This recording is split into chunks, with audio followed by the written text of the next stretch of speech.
Alrighty. I made sure that the audio was actually working today, but I didn't make sure that my video was in the right format. I'm also a little blunt. I swear I'm professional. Don't let anyone tell you otherwise.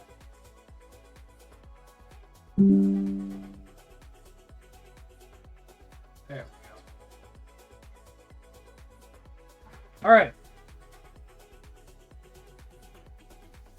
Music kind of coming.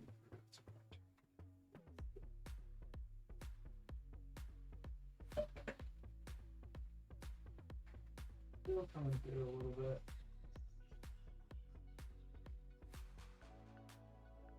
Okay. That should help out. Jeez Louise. I swear that I'm professional. Anyway, hello, welcome to Wheelers Minis and another episode of Mini Paint and Chill, where I mini paint and you chill to the beats that might be too loud. Who knows? I'm only hearing them from behind me, so they might be too loud. I doubt they are, though. Today, we're going to be working on Baernar Blackhandle, a character that I created, and the video is out on YouTube. So first and foremost, if you're watching this on YouTube, hi, thank you so much for watching the VODs. I really appreciate it. But yeah, I've started to do a lot of affiliate work with Eldritch Foundry. I really like their character creator. So I'm making a character each month, and you might see me in some things coming up. Who knows? Maybe. We'll see. But before I get started today in painting this lovely gentleman, a few quick things to get out of the way. One, if you aren't already following the channel, please do, if you have the financial ability to, consider subscribing or purchasing something from my website, wheelersminis.com. I've got some commission slots open. I have some minis that are painted. I got a lot more coming out soon. I have to, because I have to paint for a con that's coming up. If you watched the video yesterday or joined the stream on Tuesday, you know that I've got a couple cons coming up, mostly local to my local area in Aurora, Colorado. Other than that, if you could follow me on my socials as well, I'd really appreciate it. If you could subscribe to the YouTube if you're watching right now, that'd be great. It's free to subscribe on YouTube. I'm trying to get to 100 subscribers, and I'm 19 away. So if I can get 19 people to subscribe, I'll hit that goal. Doesn't seem like a lot, but it actually is. But yeah. I think that's it. That's everything off the top of my head at the moment. So we're going to go ahead and get into this lovely, lovely lad. So I did some work with a Dremel bit to kind of make this look a little ratty. This isn't how it comes. This is a short cape that I kind of tattered myself. But everything else is part of the character creator. So when I rolled the character, if you watched the video that came out yesterday, I got a dwarf Oath of Vengeance Paladin. Originally it was like Oath of something, but it was like watching after your friends, which is the exact same thing that we did with our cleric. So I wanted something a little bit different. And when I was thinking about this guy, I was like, maybe he's like the dwarves in The Hobbit, where a dragon came in or something came into his home and destroyed it, and he's the only one left.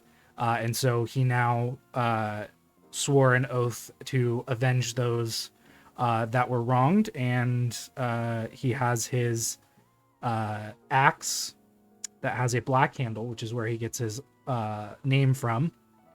Chosen name. But also, I wanted to work with some skin tones, because I don't normally work with skin tones. In fact, I've pretty much solely worked with grays recently.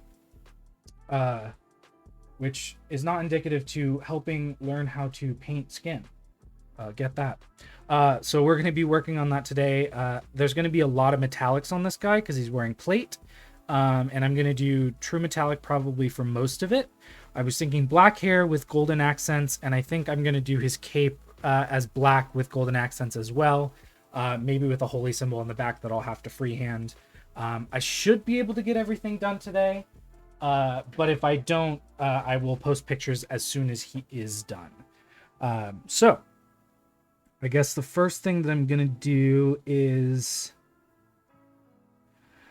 or maybe I said I was going to do red for his cloak, because Black's just, there's going to be a lot of black on him, and I think the red will look good, although he's got darker plate as well. I really wish those John Blanche paints came out, because they have a really, really pretty dark silver that would go really well for his cloak, or his armor. Jeez. He's got a little potion on his side that I'm going to paint as well, but I'm just kind of doing a preliminary look at him to get, even though I've had a chance to look at him a little bit, I want to see where I want to start. I'm probably going to start on the cloak. That's the biggest area. So we're going to go with a cool red, and work our way up, kind of like how we did the this cloak. I want to start with a cool red because desaturated cool reds look more used, and look like they've gone through the ringer a little bit more, at least in my opinion. So that's what we're going to start with. We're going to do Basilisk red and then probably work our way up to the third in this character. And this actually is good. It'll help me have paint for when I continue working on Mr. Galen Van Denst, I think is who he is. My first ever Warhammer model. But as you can see, new palette paper on my Redgrass Games Studio XL. We're just going to do a little dab of color, and then I guess I'll use my Da Vinci because I've got my Artist Opus brushes coming in soon.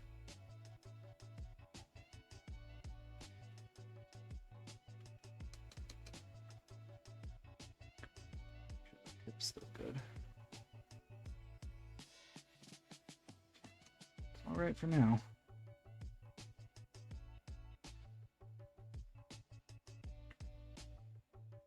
So we're going to start out much like we did on Tuesday with some Basilisk Red from the Army Painter, and just kind of get that everywhere. Now for the distress that I added, I just have a Dremel bit on a rotary tool, and I just kind of use that to sand down and drill holes into it.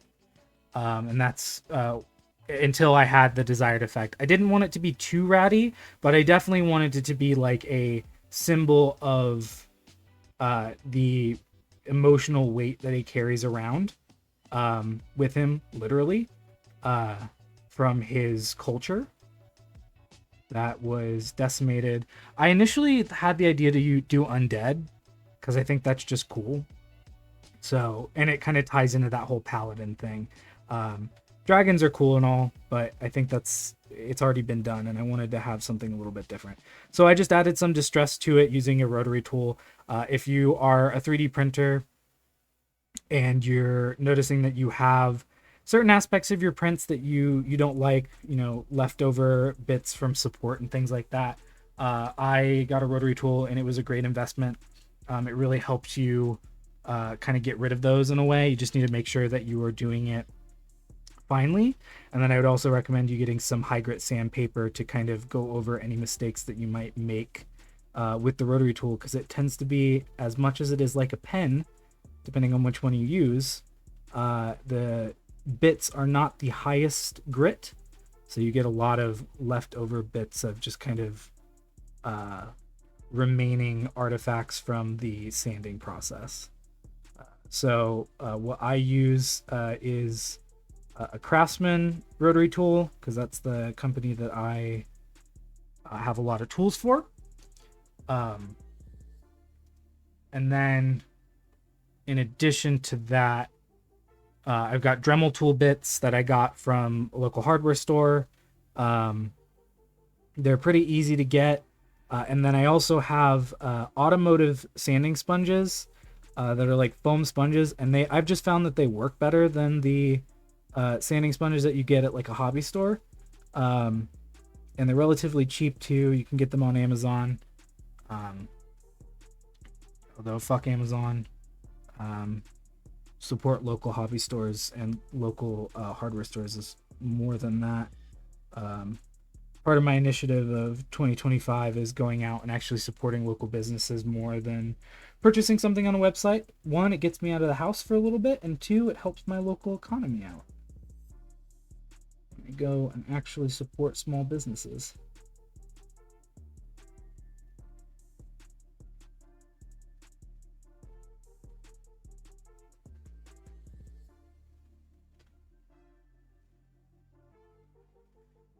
And yes, if anyone's watching this, I am aware that Amazon owns Twitch.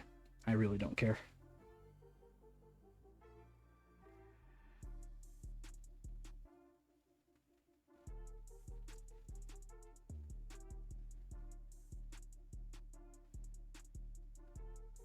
So I'm doing my best to get paint on the underside of this cloak. It is a little bit difficult just because of where he's at on the handle, which is also a Red Grass Games handle.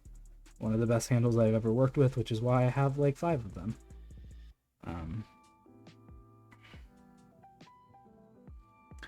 But then when I get into the gold detail, I'll get one of my Red Grass Games, ironically, Kalinsky sable, or just a sable brush. I don't think they're Kalinsky sable. I think they're red sable actually.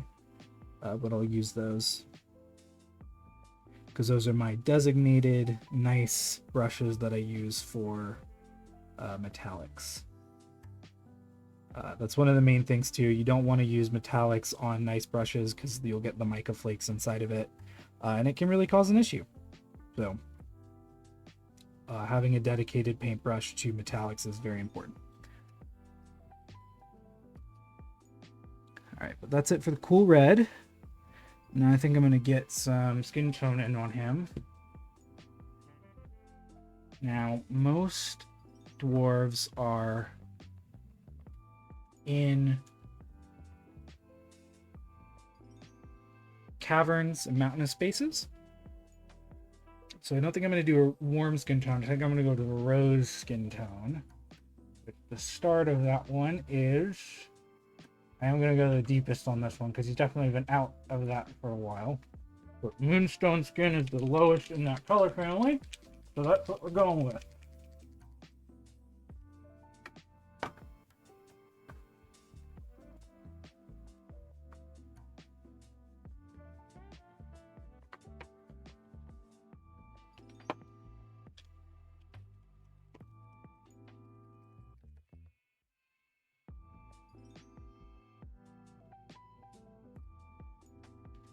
Cover it up. I need a... This will do, I guess.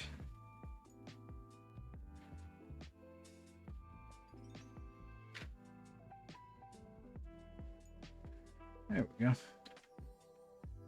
So that's our lowest in the rose skin tone family. The other ones available are warm skin tones and dark skin tones. At least I think it is. Warm, deep. Sorry, excuse me, deep skin tones.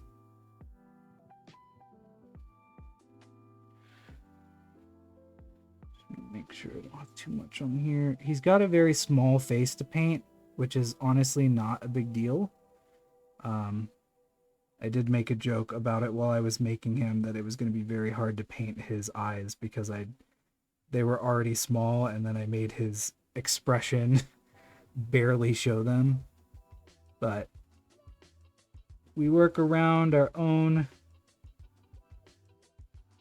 choices as best as we can to make a product that we're happy with. I'm just being slightly careful, making sure I'm getting it where I need it. He's also got those big bushy eyebrows.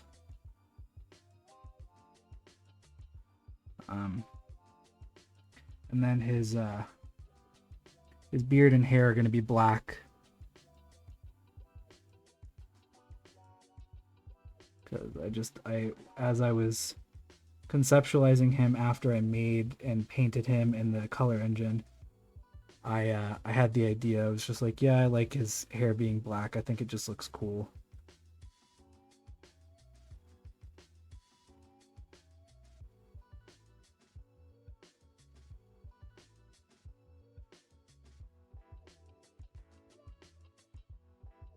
I'm going with a really, really tiny brush. Paint in his eyes when we get there. For now, just trying to get a bit of a base coat down somewhat evenly.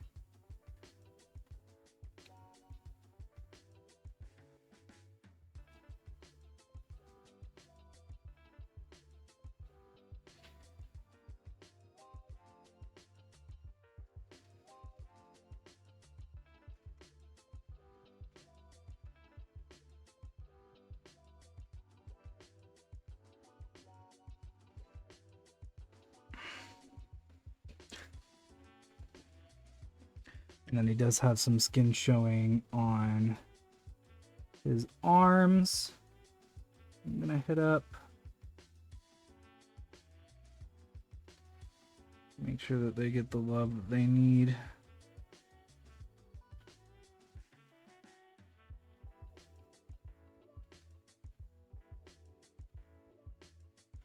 Doing my best to be careful and not get paint where it's not supposed to be, but at this point in the painting process, it doesn't matter as much. You just want to make sure you're getting a good even coat of paint where you want it.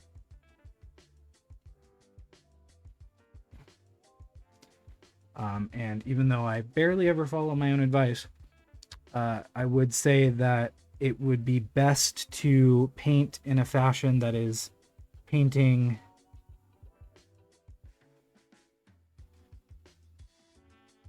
from the lowest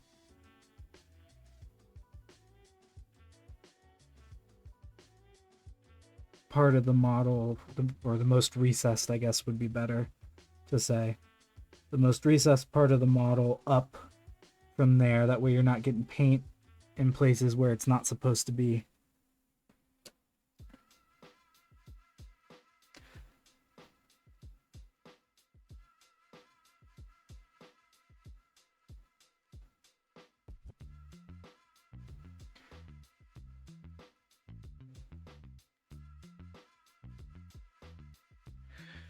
Doesn't have too much skin on him. I tried to cover him as much as possible. Not for any particular reason, just because. Skin's going to be black. Handle's going to be black. We've got some teeth color on there. Almost like, I kind of almost want to go with like an obsidian look on the handle. And then mostly everything else is metal or a little bit of leather, which I can paint now. And then the base. But leather, which I think I have. Yeah.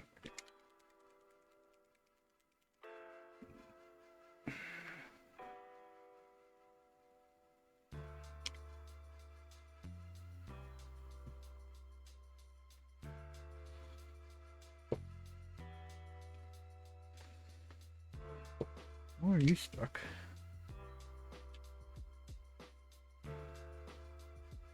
Weird.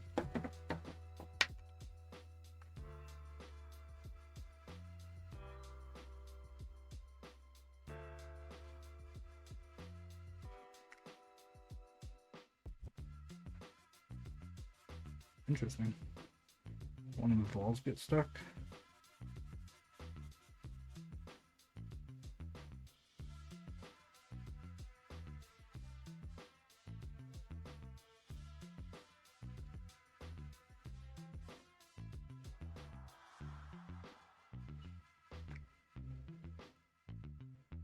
There we go. Had to get a bunch on this sanding stick though. There's not too much leather on him, but since we're going for more of a rustic, that's the wrong word, rugged look on him, starting with a darker brown on the leather is always a good choice. I'm trying not to get as much on me. So it looks like we've got leather on that part of the... Actually, it works out well too, because I'm going to have to paint some gloss on that.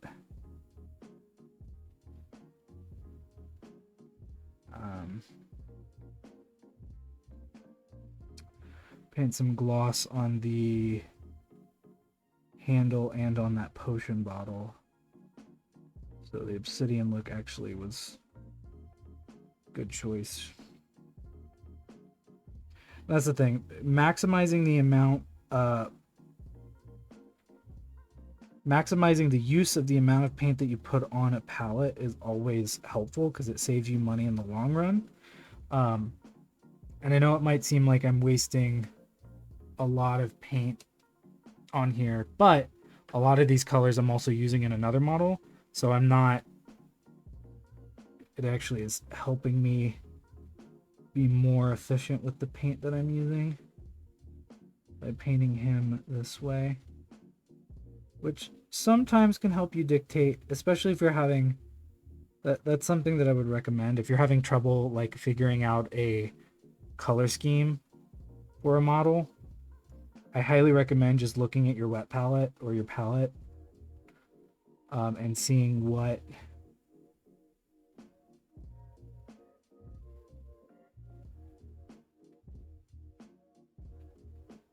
colors you have on it, and then make the choice from there and use those colors so you're not wasting anything. That's just a personal thing that you might be able to do. If you don't want to do that, you don't have to, but it might help. And he's got a little bit of leather on the handle itself that we'll go ahead and paint up.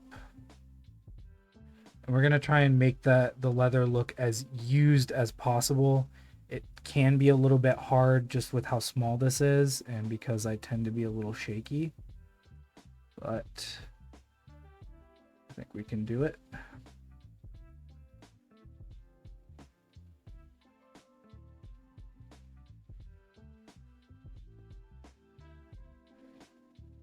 Whoops, got a little bit there.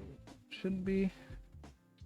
I was thinking about doing a non-metallic metal on the axe head because I think the asset is built in such a way to kind of help accentuate that very well. So we'll see when I get to it if that's what I choose to do.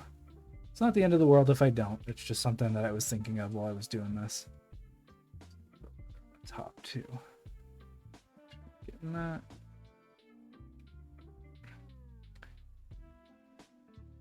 It's actually going to be funny because it's deceptive in the fact that obsidian tends to actually be a little purplish in tone. It is very black, but it does have a tone to it.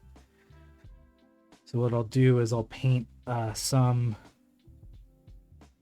dark purple on here in highlighted areas and then kind of go back over it with a transparent black or something of the sort to help get that obsidian tone down.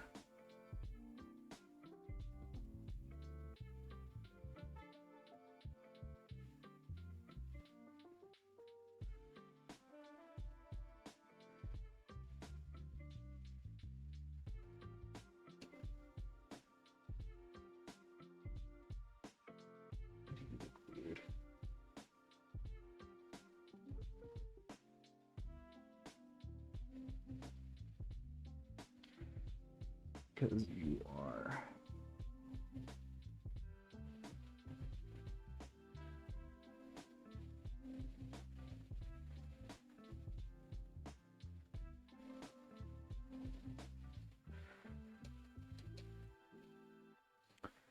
all right.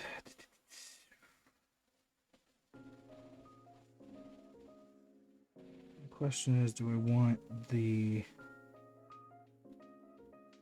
pants he's wearing to be the same leather color or a darker leather?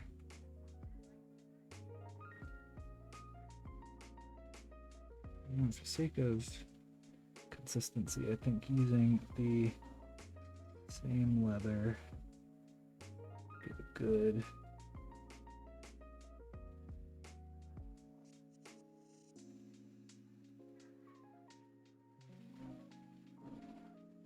honestly, I need to see though.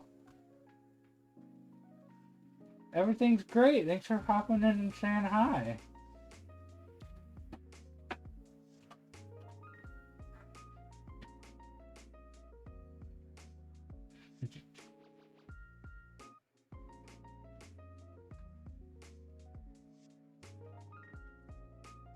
Just having fun painting.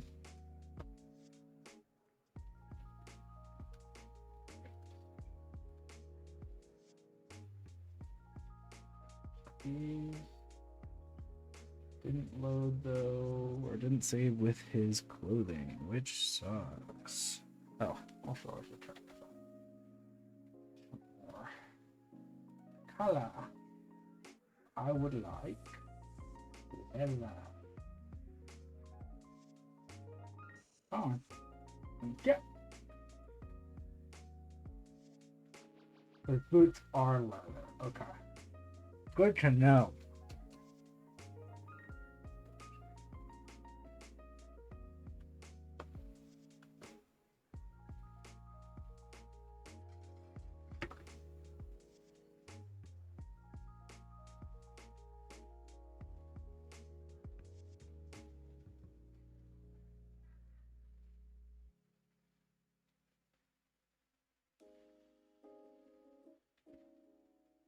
We'll get this leather painted up.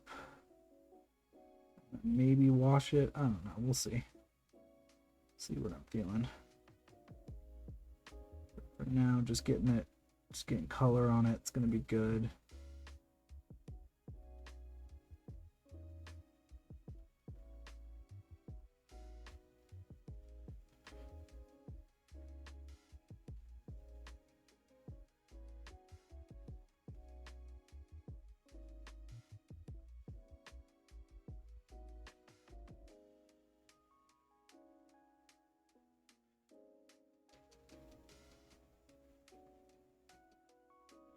Yeah, that's the biggest thing. That's why all my stuff is downstairs and not where the cats are.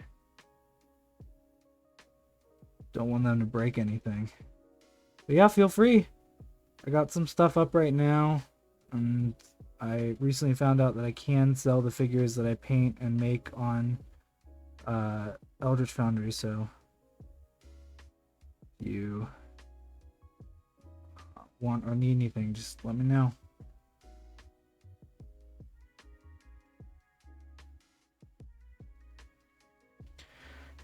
Only been getting better at painting.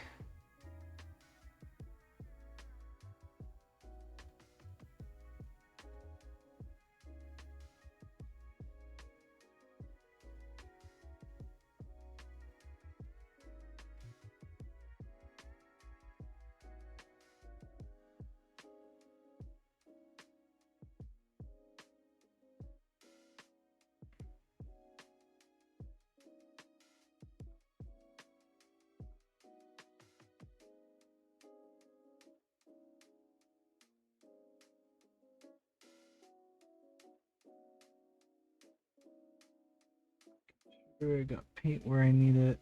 It's the other thing why I like these handles, because they're very good with maneuvering when you're painting in hard to reach areas.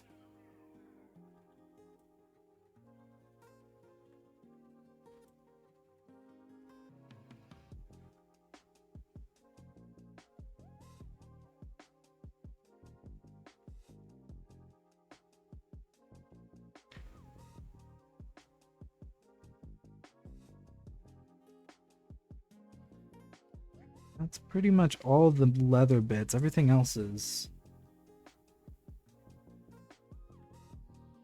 good. We're both doing good. We actually might go on our honeymoon this year, which I'm super excited about.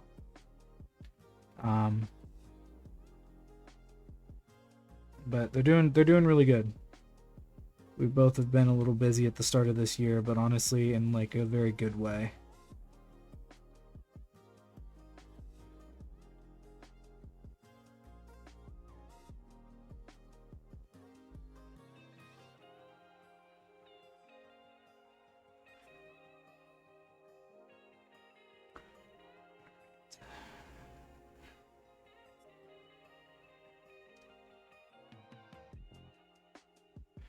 Very much so.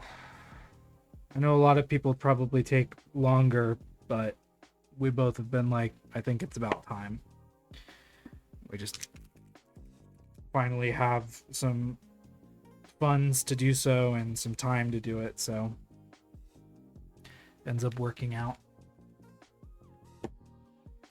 And I want gold, so I'll start with,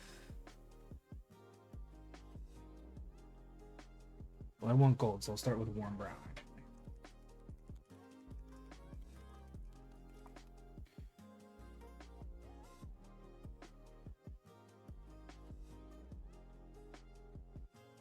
Very small amount of that, because not a lot of parts of painting like that, so. Alright, and then this real quick. little bangles. So I'm starting with the warm brown on this because that's a good base tone for gold. Gold tends to be a little bit more brown toned.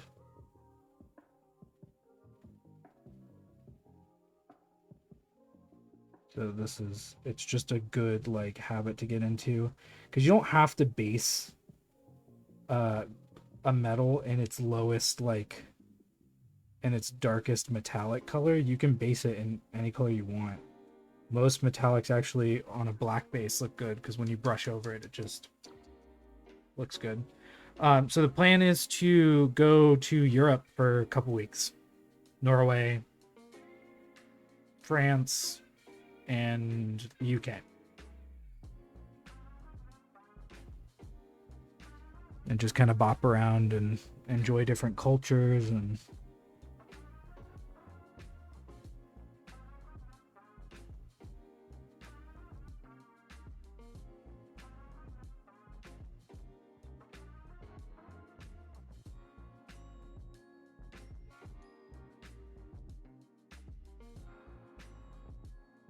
have a good time.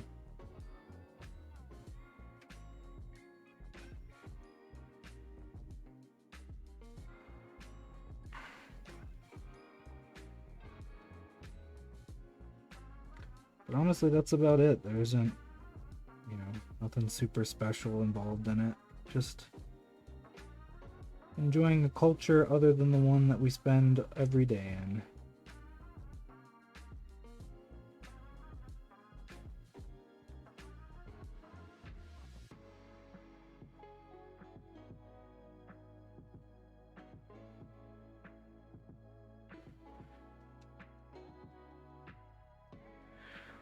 Yeah, it's gonna be fun. I think we're staying in a castle for a little bit as part of it, and just really taking in everything. Trying different foods, because that's something that's important to the both of us. Even though we are still technically vegetarians, we want to try different foods in different places. Especially my wife, who hasn't been out of the country before. I have.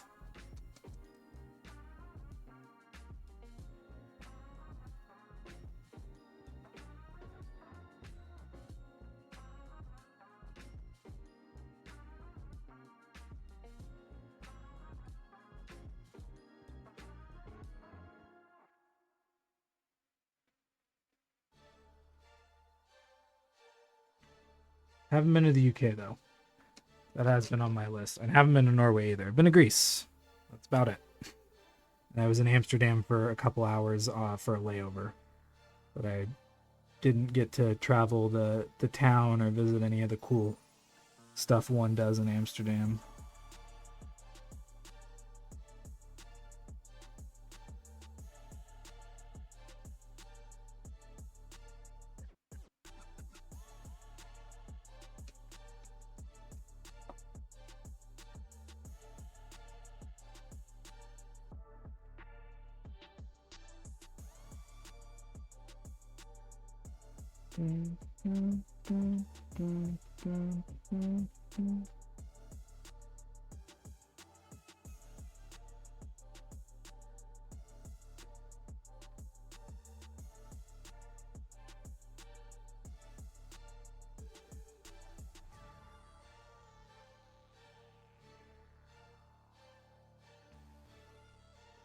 So we're just getting metal on all the bits that need it, which is most of it because I gave him half plate. That's why some of his arm is showing. But pretty much everything that is black right now, besides his hair, is gonna be metallic. At least on his body.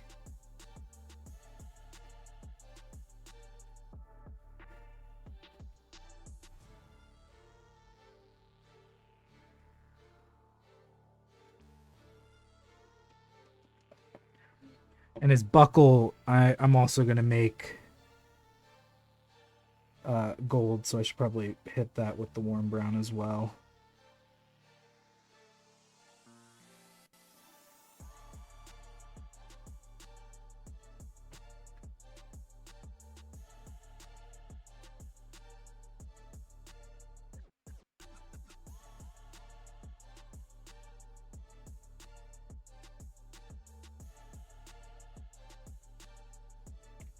I forgot his groin area for the.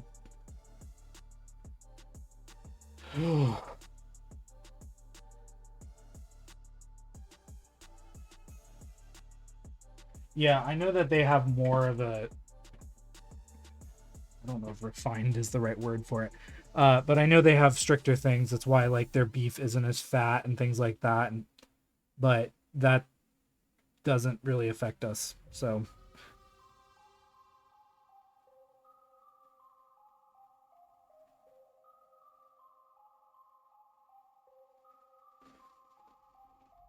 When I was in Greece, especially, that was crazy because I was staying on an island and like 90% of the food that we ate was either grown on the island or caught that day from the Mediterranean, which was just wild. It's just really weird to see how the difference in cultures affects things. Like they take, I don't know about the UK as much, but at least in Greece, they have like a siesta time where basically like from 3 to 5, just no one works. Everyone goes home and like chills. So nothing's open, which is just wild to me.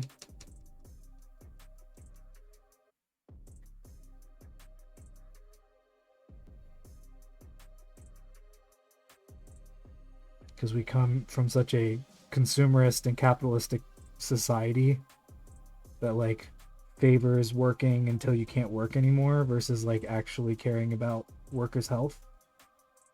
So seeing a literal like countrywide thing, or at least for that island specifically, just people not working was really weird. Definitely took some getting used to.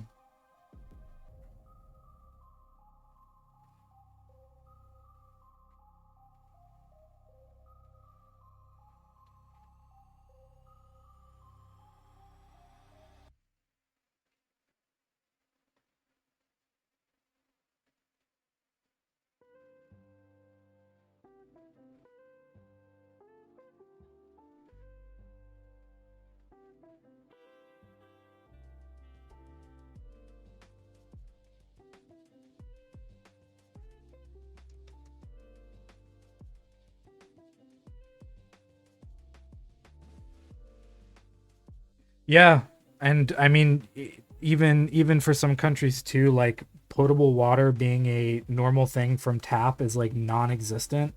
So 90%, and that's why like when people are like, "Well, I just don't understand why plastic bottles are such an issue." It's like, well, yeah, you don't understand why it's an issue because we have, you know, part of the services that we pay for on our utilities is water treatment, and that's not a common thing in other countries. So like you have to buy water from a water bottle that gets bottled by a treatment plant for drinking water. And like that's just you know, it's just a cultural difference, which is really cool to see because those differences are important.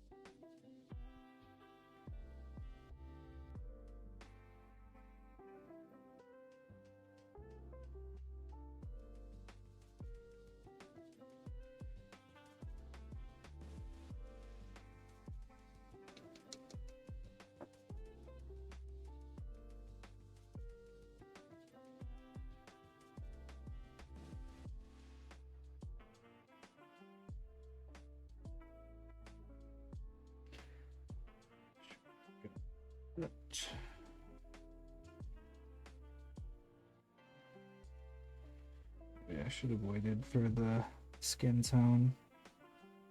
They got a lot of all the metal.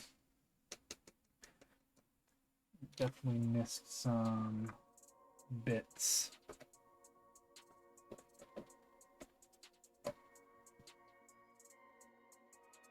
For the leather.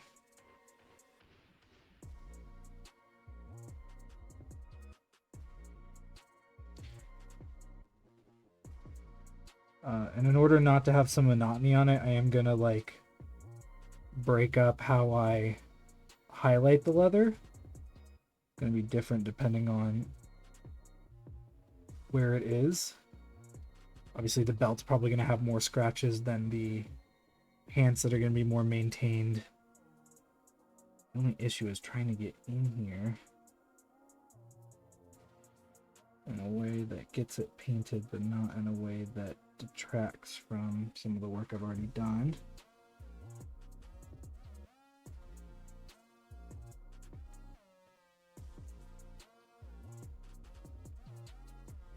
Pardon any issues with trying to get the mini on screen. I've always dealt with that, and it's still an issue, especially as I've started zooming in, because I realized that just looking at a wet palette isn't really that appealing. So bear with me while I try to get this stuff painted. Yeah, it's good to see you. Thanks for stopping by. I appreciate it.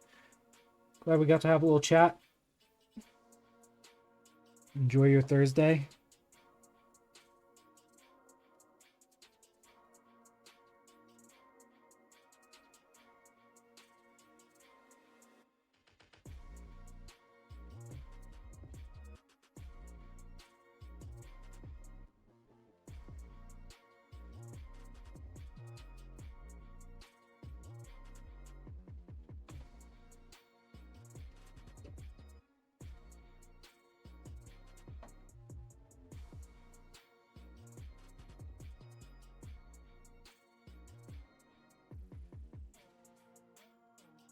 Again, since we're doing this in gold, I'm hitting it with a warm brown, because that's just a good base for gold colors. And then I need to make sure that the backs of the boots are in metallic.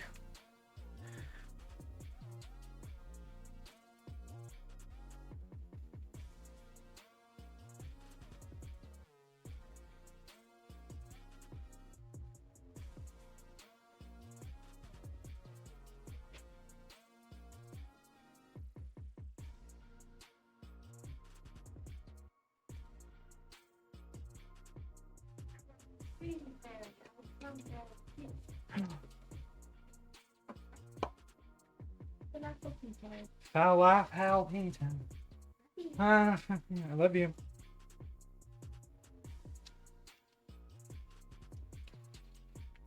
I gotta eat now because right after this, I'm going to see a movie with friends.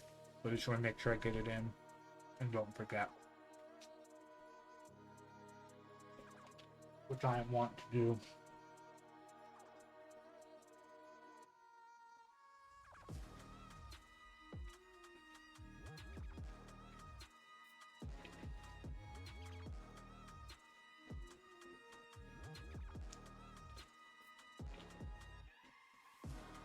And I'm gonna run up to the restroom real quick, but then we're gonna do the black and get his hair painted and the handle and things.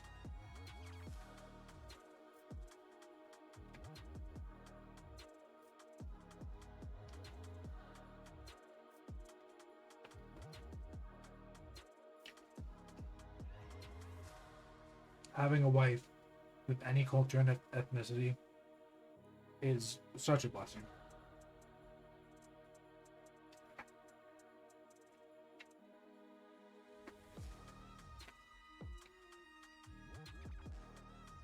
Hi, for those of you who just joined. Sorry you're getting to the point where I'm eating my dinner. But we're painting this guy up.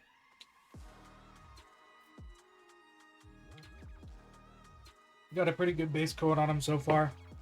Got a little bit more work to do for the base coat, but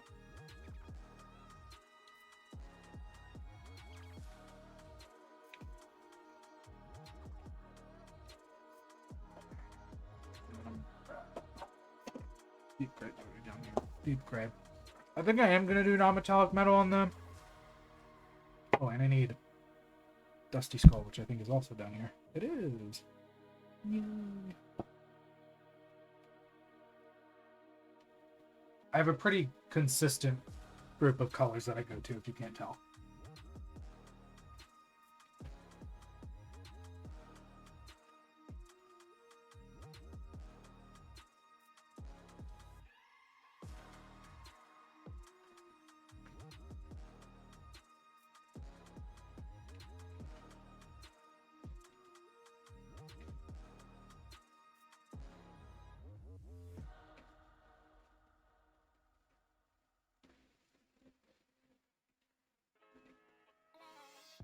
As soon as I get the base coat down, especially on the armor, I'm gonna hit it up with either dark tone or Nuln Oil, and just get it nice and darkened up and get some good recess shading in there.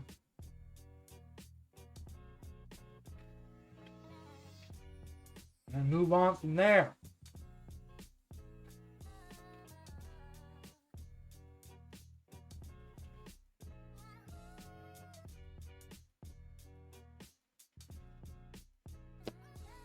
Black, gray, dusty skull.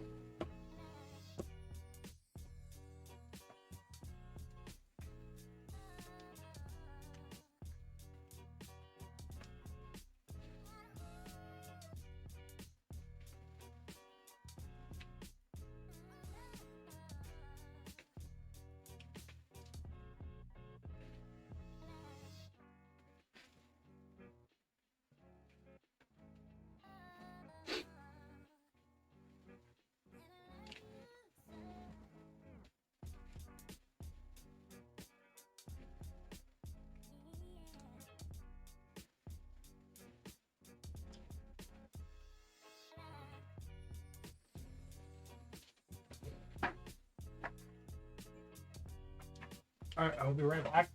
Use the bathroom real quick, and we'll get you on.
All right, we're back. I'm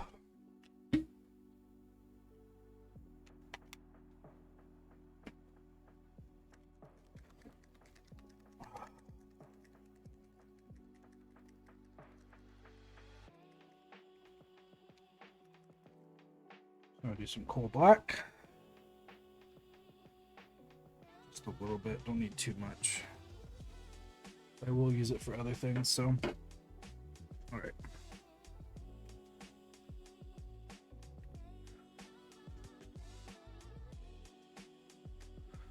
Now I'm just gonna hit up the parts of him that I accidentally hit with the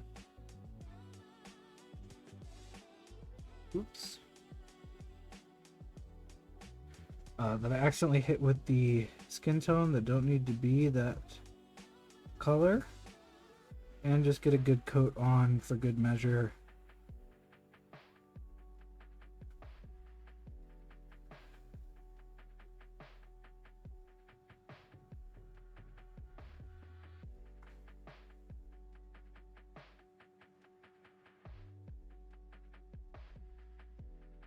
again, you don't have to be super careful at this point, but it does help you in the long run if you're a little bit more careful, because it just means less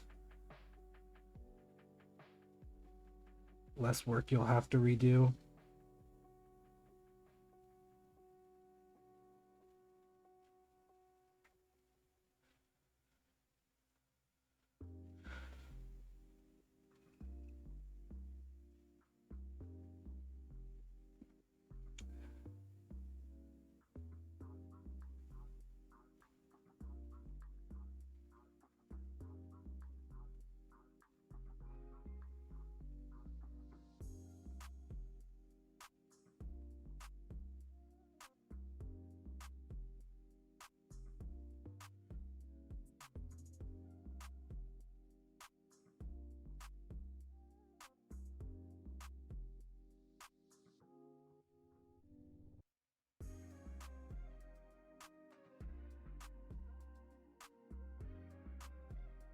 Eyebrow's pretty good already.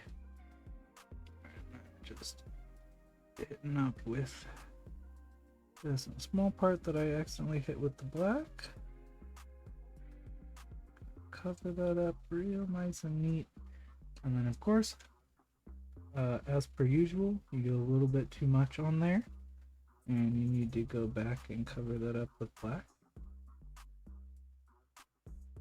And hopefully with this one, you don't get it where it's not supposed to go. All right, so that's that. And then what I also do is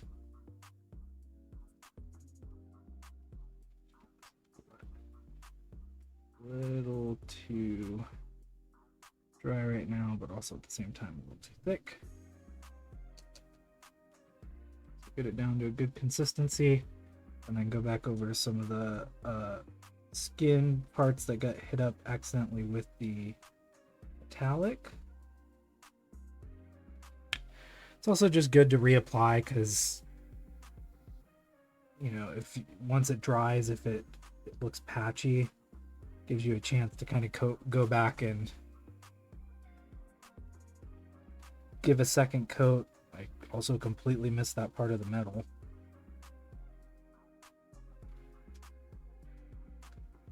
Which unfortunately is also a pretty common occurrence for me. Not very conducive to painting well, forgetting to paint things. But I've somehow managed to make it work for me.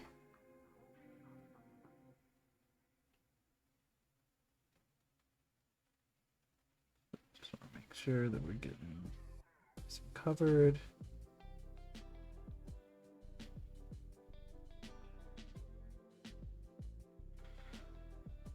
Covered too. I'm gonna say that that little piece back there is a piece of the armor.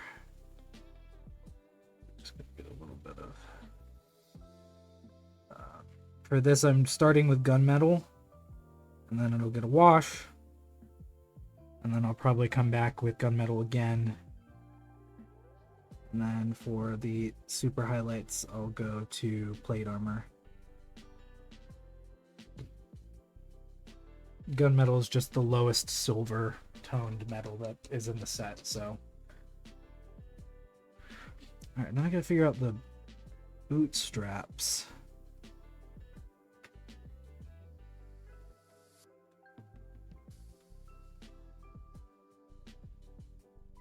They're all individual.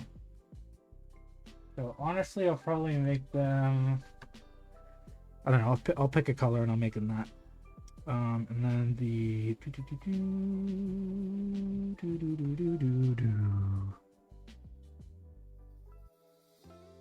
This.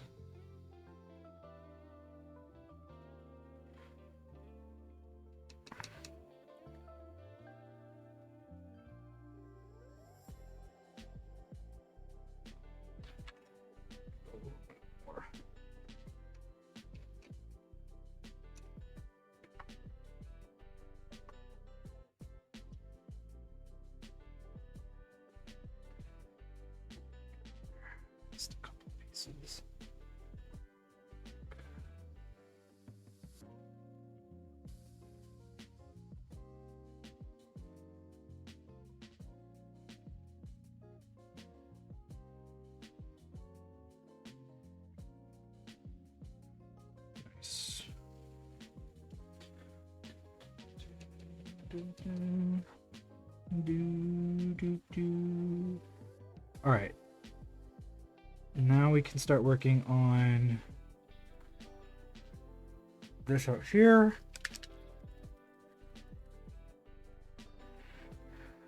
I'm just gonna do literally the tiniest amount of Dusty Skull, because that's all I need.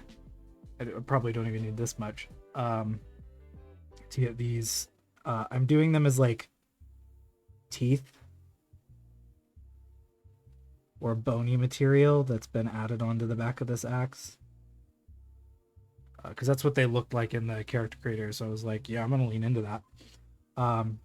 Also just looks badass. So we're getting Dusty Skull on this, and then we'll hit it with a some kind of dark brown shade, and then just start working our way up the color family. Probably only 1 or 2 highlights, not that many.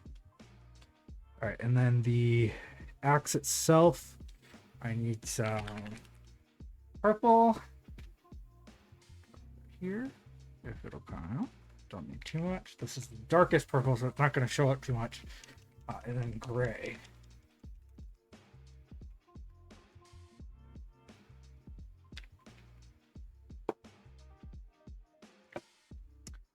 Purple is for the handle.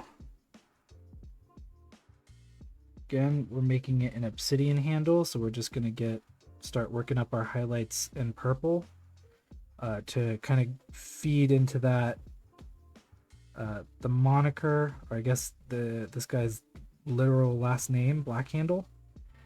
Kind of want it to be an obsidian thing. You know, thinking about it now, I think that the dragon idea makes more sense, especially if I'm going with obsidian on the handle. So let's just say that. Let's say is... Sorry, J.R.R. Tolkien. I know you have really good ideas, but I'm going to steal them. We'll say that his home was overrun by a dragon, and like the teeth on the back were leftover bits of what the dragon left behind.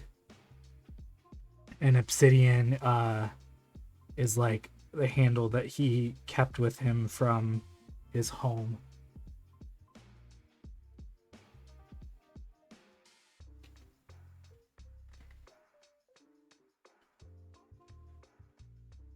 Go.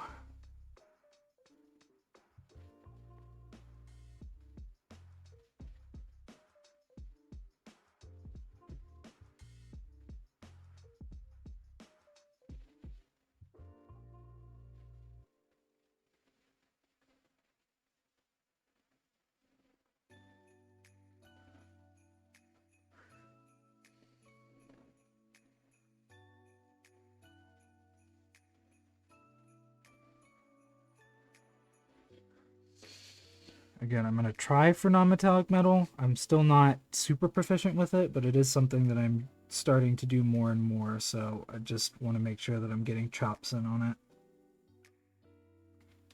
So most of the time you're going to start off with a gray.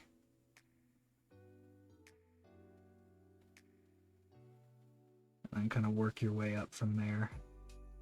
That's kind of what we're doing here. Leaving some black visible.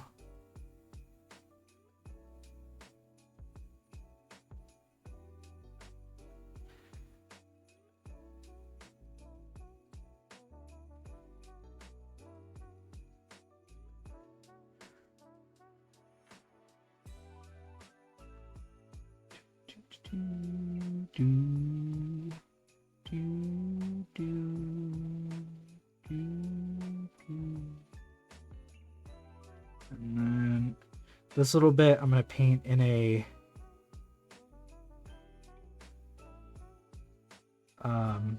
some kind of magical tone. I want it to be like a literal manifestation of the magic from the axe. I painted it green as I did his cloak, so I might paint this one red as I did his cloak, just to kind of make things match.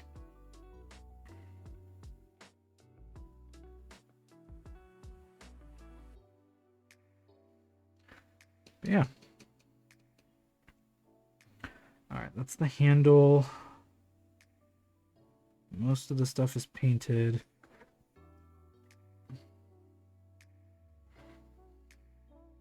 Just to make sure I got a good even coat on things, I'm just gonna go back over.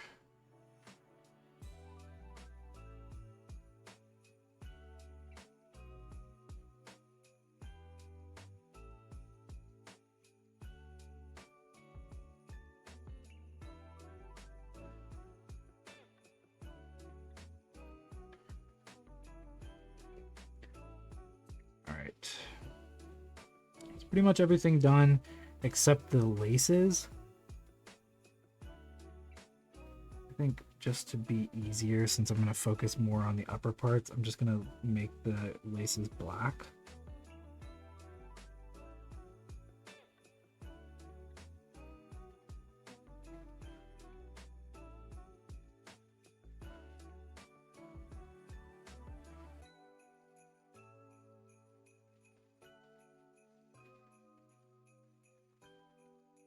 At least for now. I might change it later. And there's some metal on it, so I might have to work that too, because there's rivets. Let's see if I can, if I have the dexterity at the moment to get an easy tiny amount.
Too bad.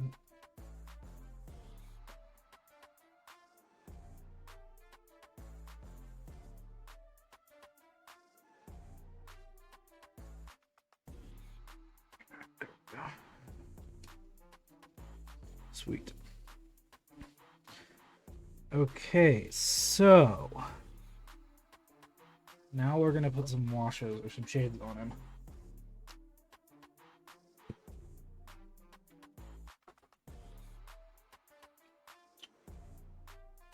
I still have a lot of gnome oil left, so I think I'm just going to use that for the metal bits.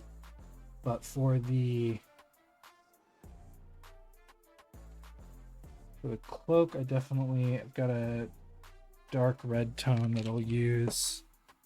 And then I'll just use this last little bit of flesh shade to shade his flesh.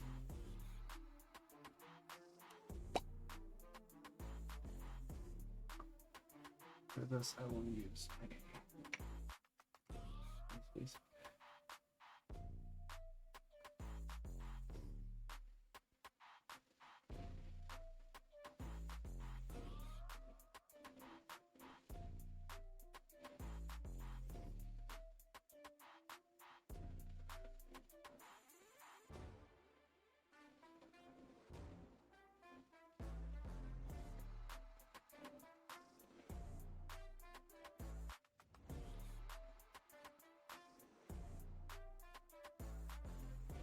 So I'm just putting some flesh shade, get this on his flesh. That'll give me a good base to work with. And then I'm also putting the flesh shade on the bony material. You could do earth shade on this or a darker tone, but because that's what I have out right now, that's why I'm using it. It's really just it's a preferential thing. It's just what you prefer.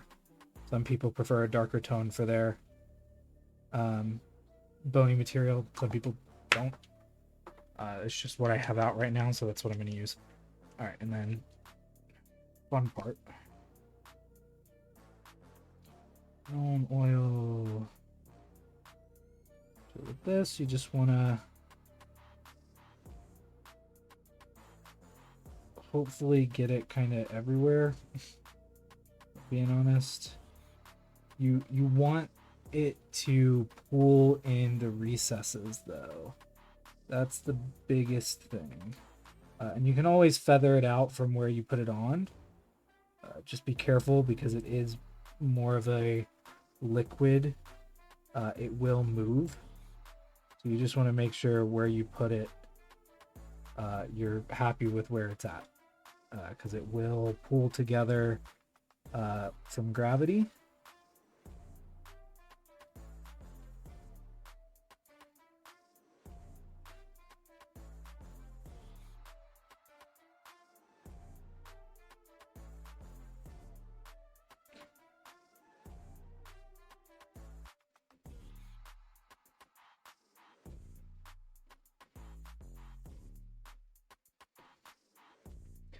So we want there to be enough to where it pools in the places that we want it to pool, but not so much that it overtakes the coloring of the model.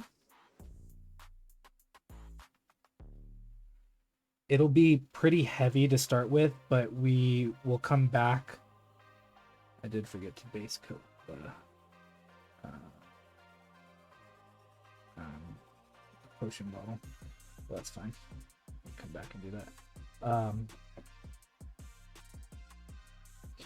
But it will darken things up, but that's fine because we're going to come back through and highlight and make sure that the metal looks good. For me personally, I like this part because it really gives the true metallics like a good shine to them. And if there's too much on the model and you need to just wick some off, literally just make sure that your brush is a little empty and then go through on that spot that you think is a little too heavy on it, and then move it around or soak it into the brush.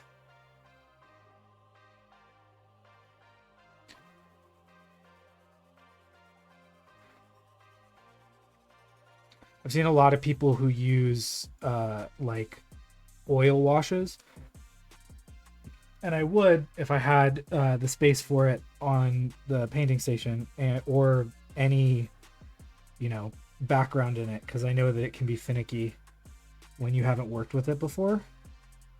And for this, I just want to make sure that I'm getting a consistent look, and I trust myself to use Nuln Oil because I've used it a lot before. It's going to take a minute to dry. It's the only negative, but that's part of using washes, is they take a little bit to dry. And then I guess we can flush shade the leather too.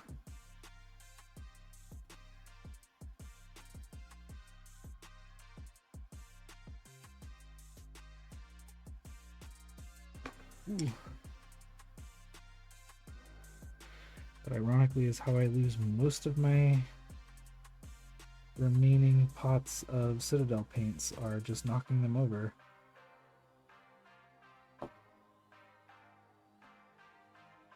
Which, if you've ever painted a mini, is a pretty common occurrence.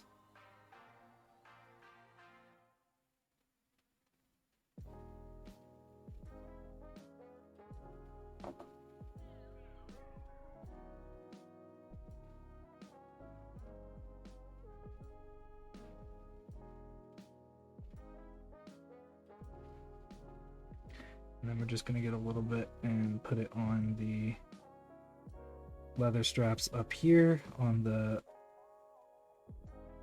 weapon.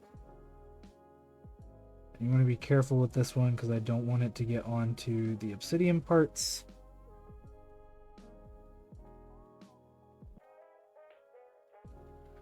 But I still think that the parts that are leather Could use some washes. It's kind of hard to see, but it does wonders. And once I start getting into more of the detail, you'll see a lot more stuff coming through. Yeah.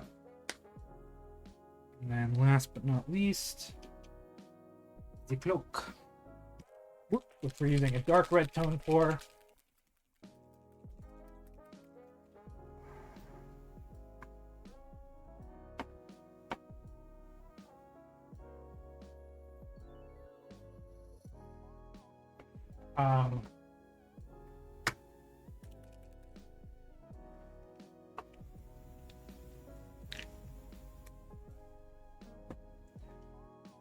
Again, is the same tone I used for the model I painted on Tuesday.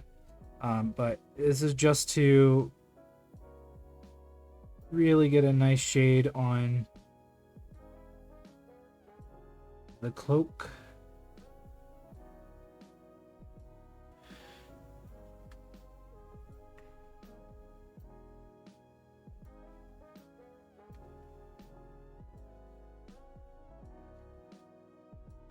And hopefully really help show off some of the distress that I put on there with the Dremel. And like I said, the only negative is that this does take a little bit to dry. Luckily, I live in a very dry state, so hopefully it won't take too long. But again, you just want to make sure there's not too much because it can dry in a way that's just not very appealing.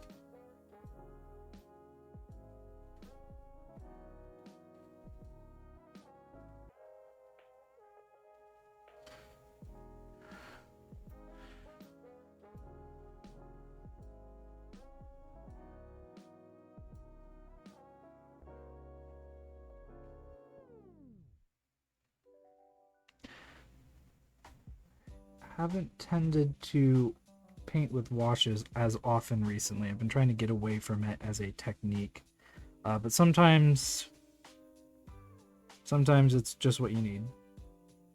And for me, this is one of those times. Some color there.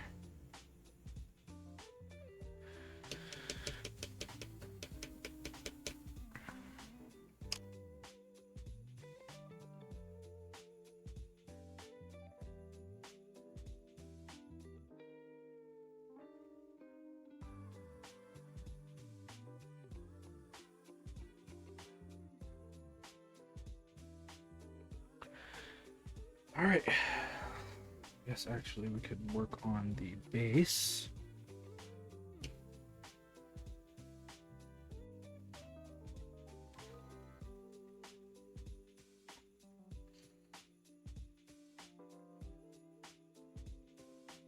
Painted Morningstar's base the color of his cloak. I can't shy away from that for Baernar. We're gonna give him this nice desaturated, cool red base. And I know it's a preference. A lot of people just like black around the base, and I don't mind doing that. It's just when I'm painting it, it is something else I can do that gives me time in between letting a layer of paint dry and things like that. So even if it's not something you're interested in like seeing on your models, you can honestly do this and really get a good idea of how the paint looks just on a primed black paint, and then paint over it with black again to get whatever desired look you want on the base. For me, it just gives me a chance to do something while I'm waiting for paint to dry.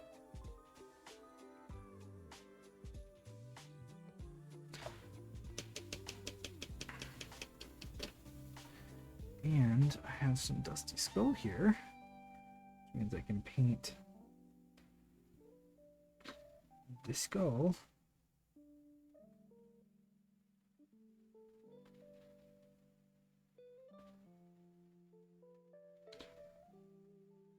And if there are any bones down here, which I think there are, paint those too.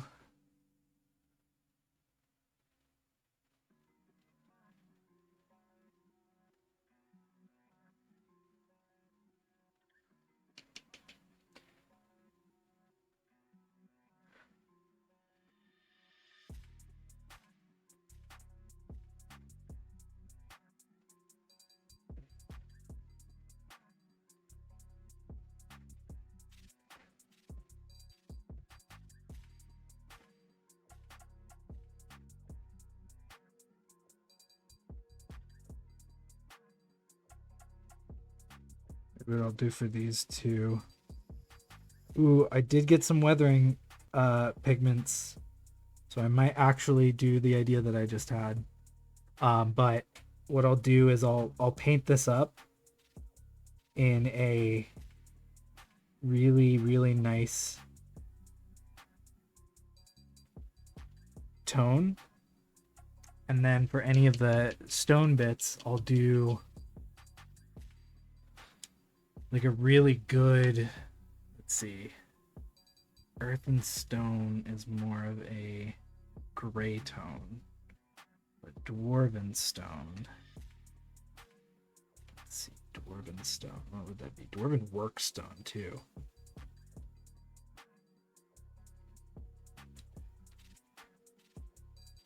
I don't know. Maybe gray is still the right way to go. But then what I'm gonna do is I'm gonna go over all of it with so I have one that's ash, and then I'll add that to the top, put some pigment fixer on it, and then hopefully the desired effect I'm going for is making it look like it is like ashen stone, as if he is, made his way finally back to his home city and is attempting to reclaim it from that dragon we were talking about, which just sounds cool,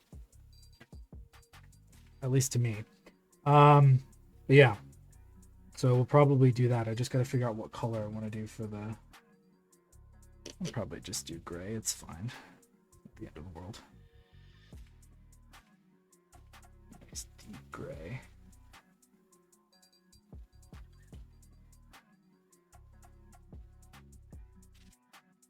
It's one of my favorite things about making a character too, especially like in the character creator, because it's something that I'm going to do. It gets my brain thinking about like characters. Because like I didn't know his backstory. All I knew was I rolled for him and we got Dwarf Paladin Oath of Vengeance. And I was like, huh. What could we possibly be doing with this lad in regards to his backstory and why he's so angry?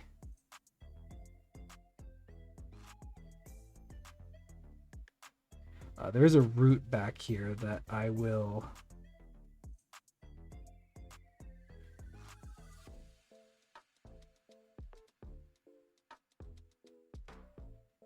probably paint as a root, not something else. Or try to change the color. I realize what I said is probably confusing. Sometimes I will paint things not as they are to kind of help fit the color scheme better. In this case, I'm probably just going to paint the root as a root, even though it may not fit in with the idea. But the idea of like things coming back, I already painted it gray, but that's fine. Like things coming back to reclaim the land. I don't know. Seems like a cool idea. And then the ground itself,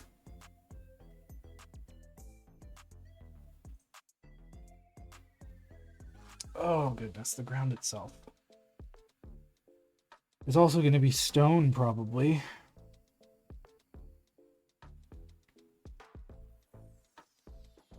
Or at least work dirt.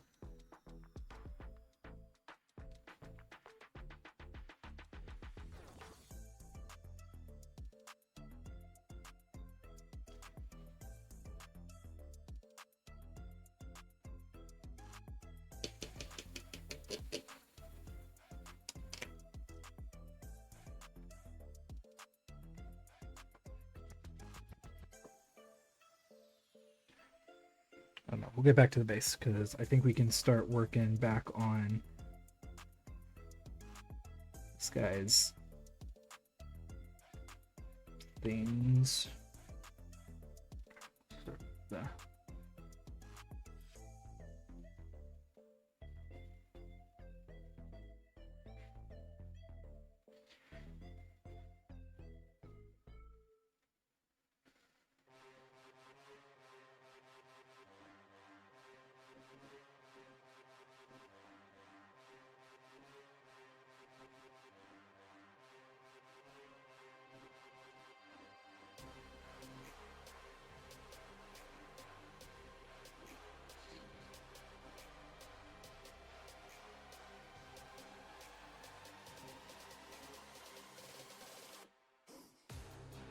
So now we're just taking some of the original flesh tone that I used on him and starting to reapply it to the areas that we hit with the shade. And this is just going to bring some brightness back to the skin. We're probably still going to hit it up with another level up in that shade family, just to really start hitting the point home for a skin tone.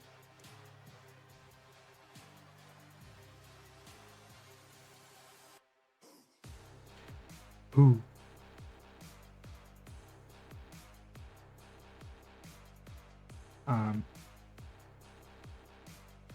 So as I've said on Tuesday and many other streams that I've done, when you're painting highlights, you want to just, and this is advice that I've gotten from other mini painters that I look up to, when you're highlighting, you just want to hit less and less surface area than the layer before. That can start to get very difficult when you're talking about these tiny pieces, but you do the best you can. The good thing is I can always hit it up with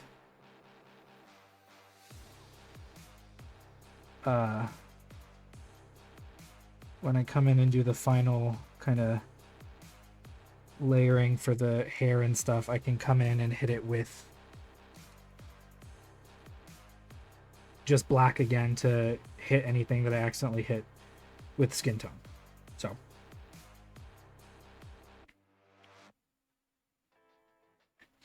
the other thing I wanted to do was take some of this and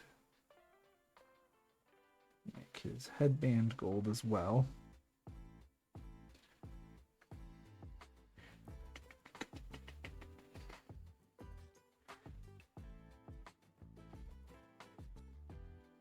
And this is what I'm talking about. I hit a little bit more than I was expecting here. What I do is I just go back in and kind of lightly apply the black just to, and I will wait on the eyebrows because I'm going to be hitting that a lot more. And then same thing with the red.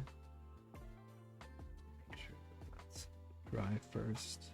Not fully dry yet, so we'll give it a second or two. Now I can move up the purples, which I think alien purple is next. Blue.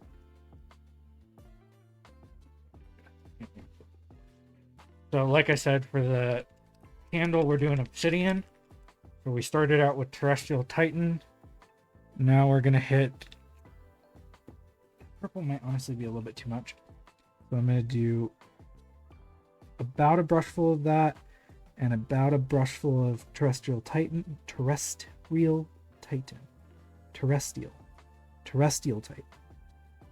get kind of an intermediary between the two. And just kind of, again, when we're highlighting, we're hitting kind of the same areas, just a little bit less. Luckily, when I come back through on this one, we're going to be hitting it with a transparent black.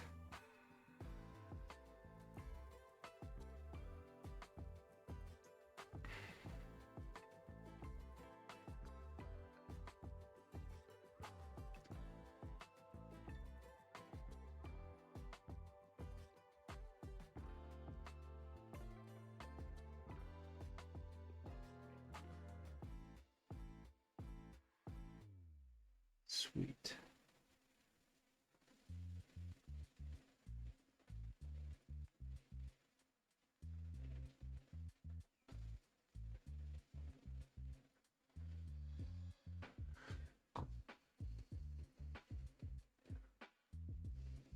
To bring it back down.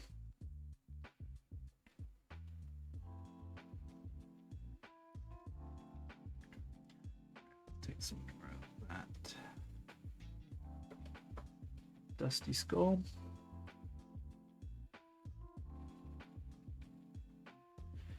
A little bit of that.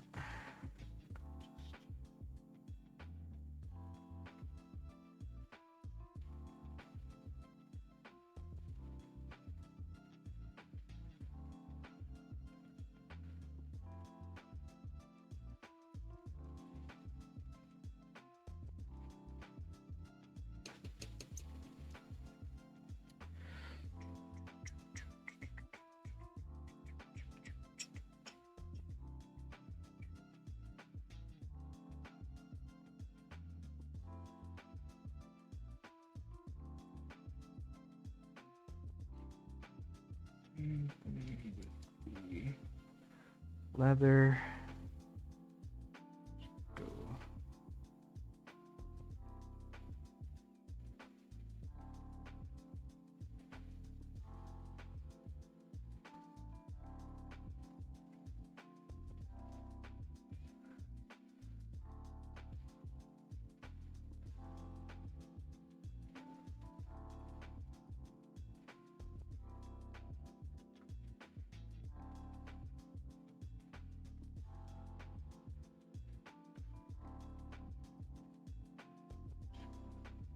Take some of that brown that we used for the leather to start with and just highlight that a little bit back onto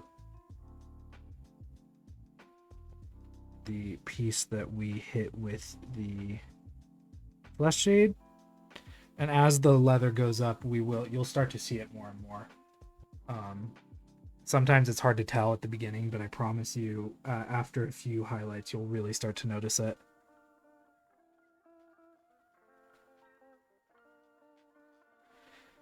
Only problem I have with this brush is it likes to get a little bit like of dried paint.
And we're just working our way up with highlights and the best we can to make sure that we're getting them in the places that they need to be.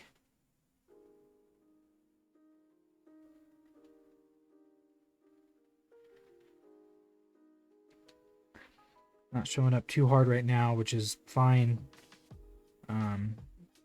But they will start to show up more as we move up. And your preference for how many highlights you do is really up to you. You know, some people like going upwards of 6 to 7 highlights. Some people only like 3 or 4. It just really is what your preference is and what you want the model to look like. So don't feel like you're doing too much or too little or what have you. You're probably just doing the exact amount you need to do if you're doing it for you.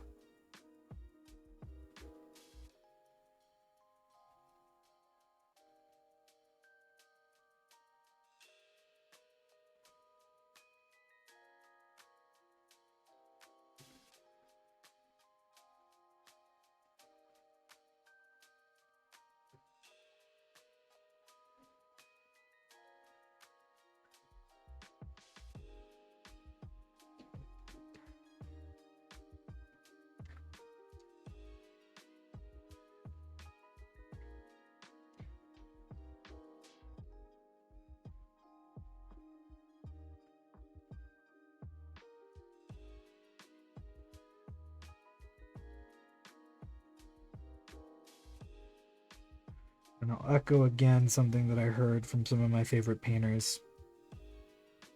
Paint what excites you. Paint what makes you happy. You know, if you're looking at the next big thing that's coming out and you're like, well, everyone else is going to paint that, so I have to paint it. If it doesn't excite you, guess what? You don't have to paint it.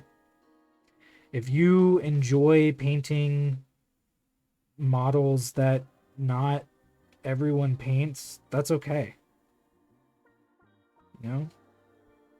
You're going to paint what you enjoy, and you're going to do it how... You're going to paint it how you like it. And it's a great way to make sure that you don't get burnt out by things, is like actually taking time to really understand what it is that you like about something when it comes to painting. Because I promise you, you'll be much happier in the long run if you paint things that you enjoy instead of trying to paint things that you think other people will enjoy. Take that from someone who has most of his painting career painted what he thought other people would enjoy, and only recently started painting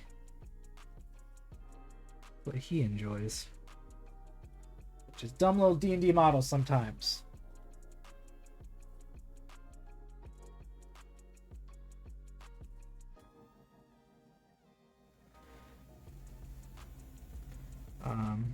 And like I said, when I first started this, we're gonna do some like gold accents on the some faded gold accents,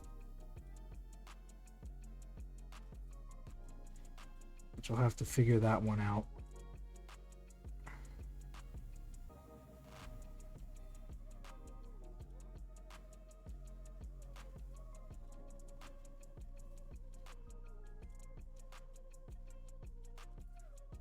Part of the fun things about faded capes too is that nearing the bottom edge, more often than not, it's going to be fading in color, because that's kind of what's exposed to the elements the most. So doing just like either a little bit of an edge highlight, or again, I'm sorry if it's not on screen, I'm so bad at that, but doing a little bit of an edge highlight along the edges will really help sell the tattered, worn look.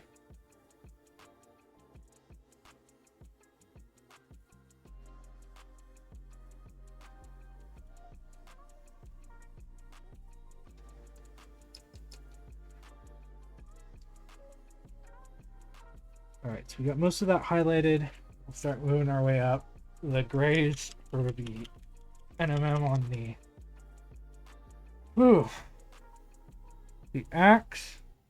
We have about 20 or so minutes left. We probably won't get this done today, but that's okay. I'll be working on it intermediately throughout the week, along with all of the other projects I have to get done.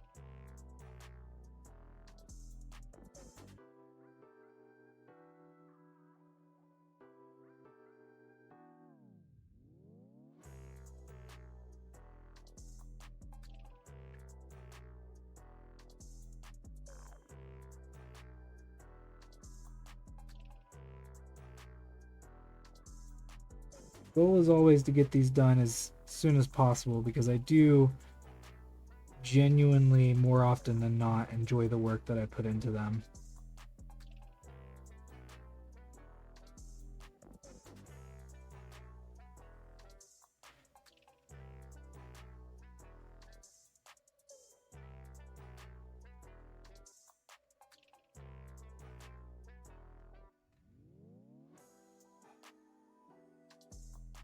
I have to remember how this one works, because it's a beveled edge.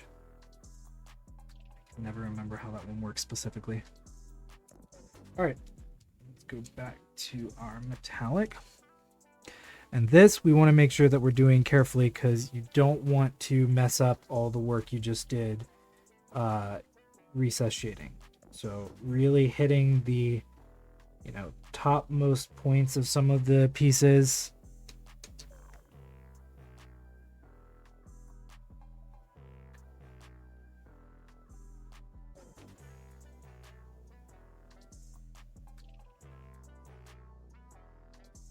That are going to be reflecting the most.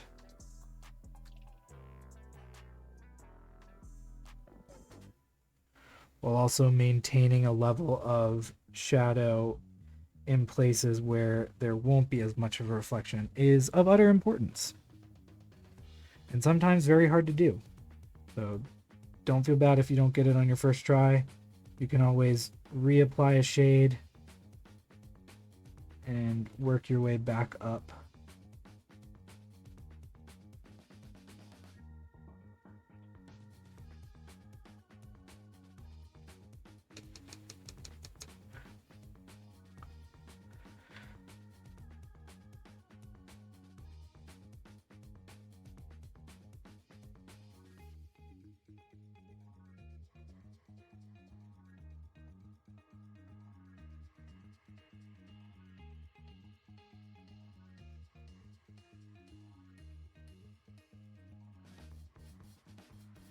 Also very important to understand how light works.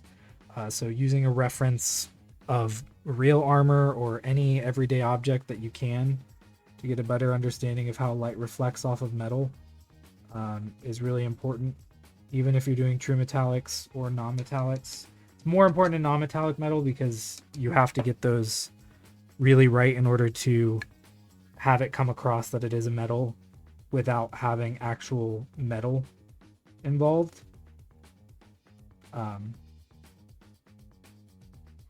But it's just as important in true metallics. You're not going to highlight something that isn't super reflective.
Beans.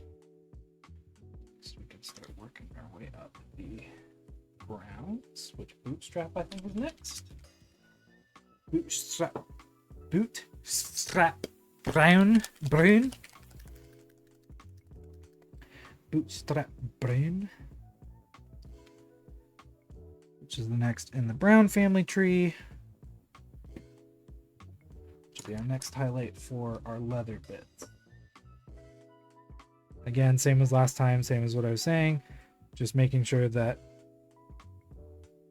this next layer is on a smaller amount.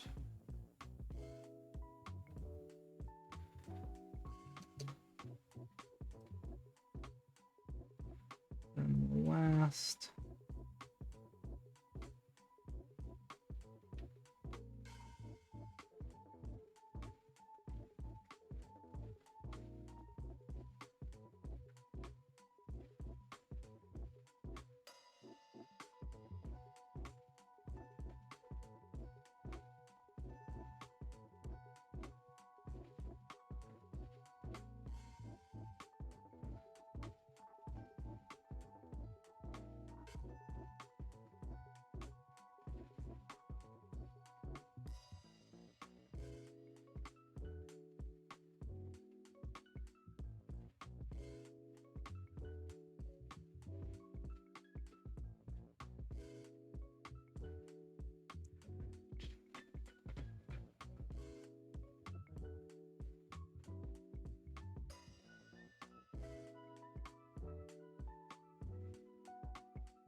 fun thing about light too is it works in weird ways.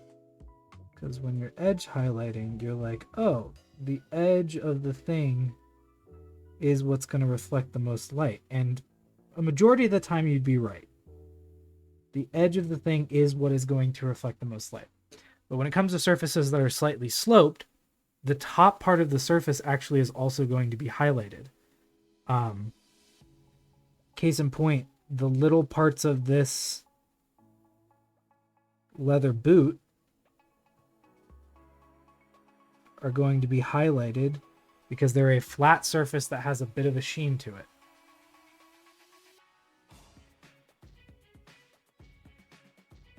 So it's not just going to be the edge.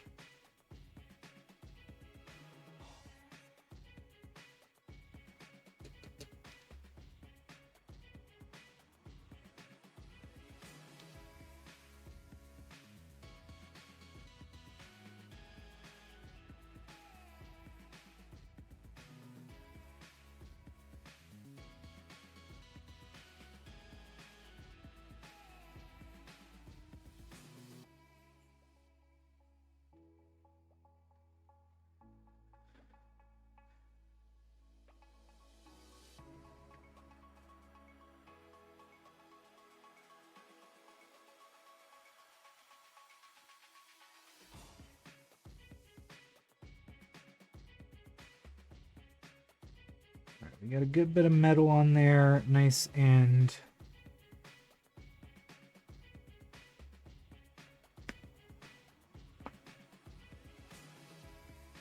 painted up. Started pulling the highlights up on things.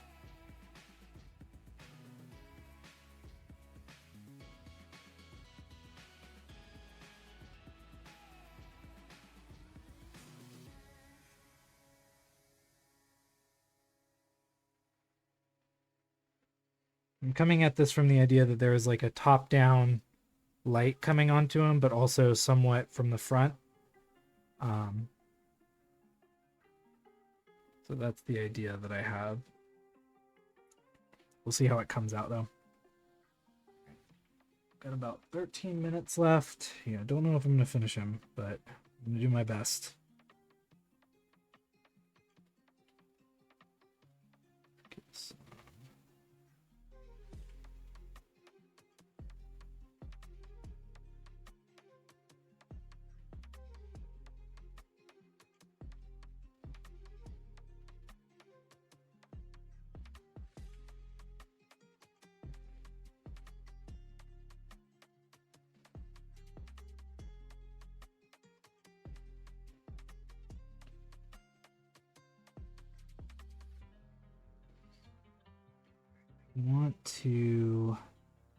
I want to get some of that gold on there.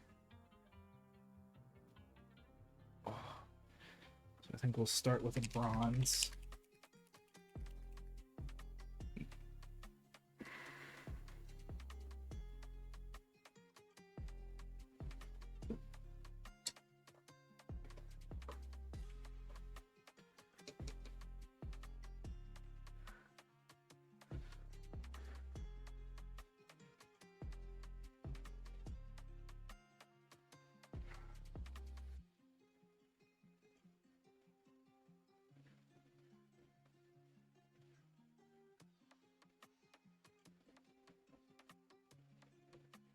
So in order to get a good base tone for this, I'm doing a bronze over top of that warm brown that we did. What that's going to do is just get the color there for us.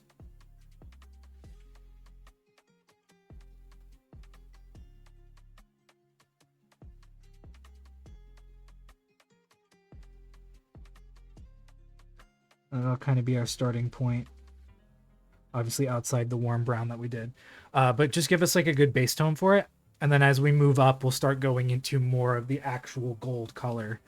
But I just wanted to get color on those parts so I could see them and make sure that they were painted up properly.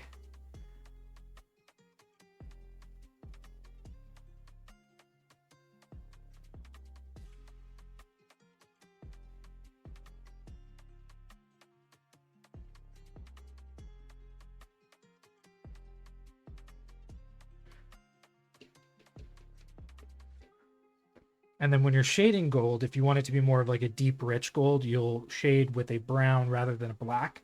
If you want it to be more of like that gutsy, gritty, grimdark color, you can shade with a black shade to get more of that like harsh difference. But rich gold, you're going to want to do with a brown tone. All right, that's most of it. Honestly, if we wanted to, we could be done here. I could just get the eyes painted up, but I want to do a little bit more with him. And we have about 5-ish minutes. I forgot I have to end a little early. So what we'll do is we'll get the next one up in the red family, which is Wyvern Fury. Put that right next to it. Just a little bit of it. And then highlight with that.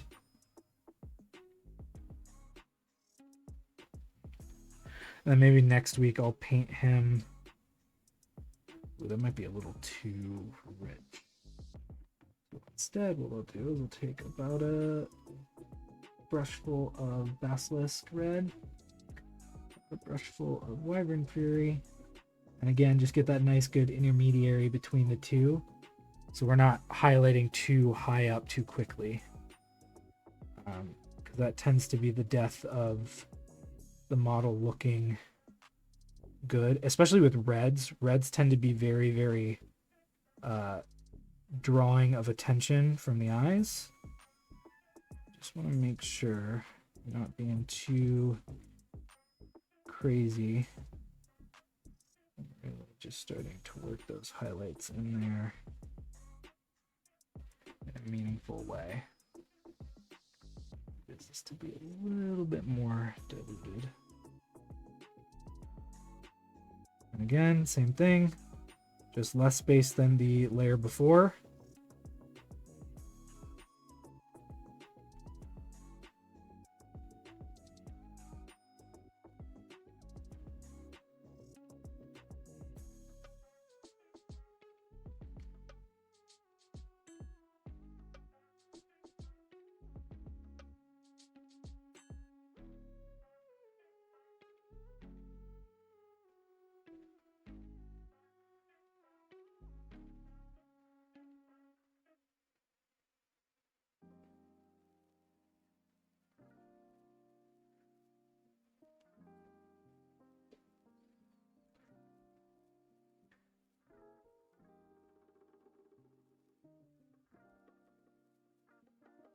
And sometimes what I like to do, especially with those colors, is you take them and you let the brush just do like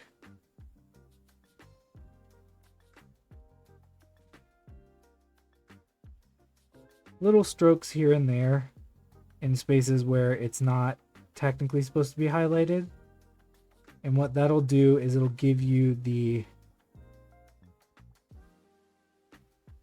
kind of look of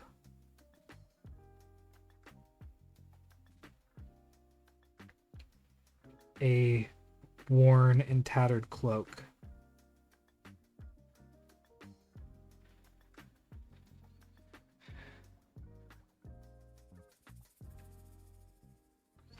Because the fun thing about paintbrushes is they're not just a tool for layering on paint.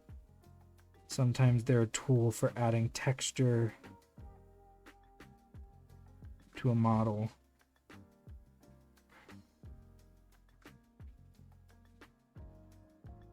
In a fun way.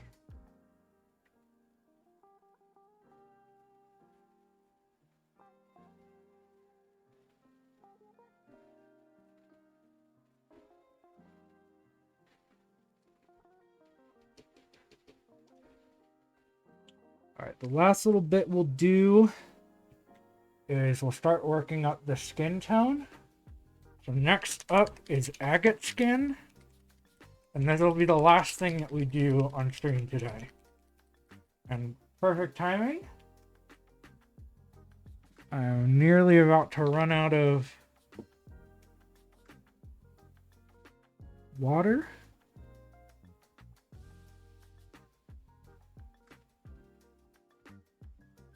And again, same thing as before. We're just hitting less of what we hit last time.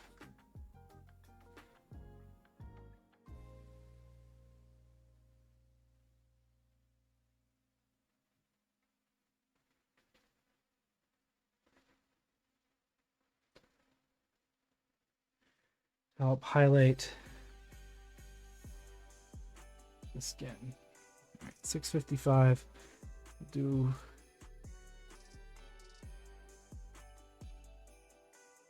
a little bit up here on the nose.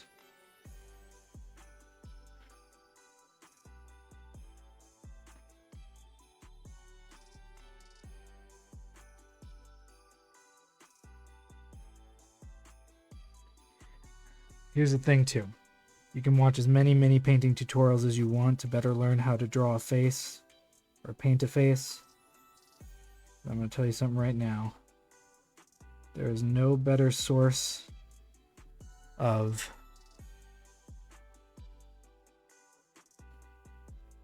face painting help than there is with if your partner wears makeup, watching them put it on. Because you're going to start to understand how contours work better.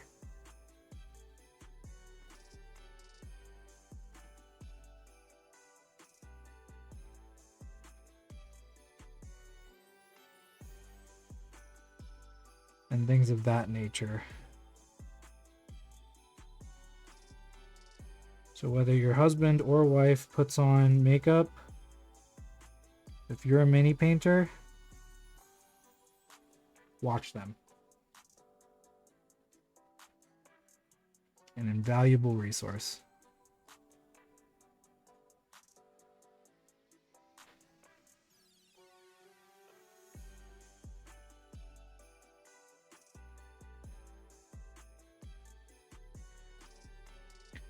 We will make his nose a little red too. Who knows?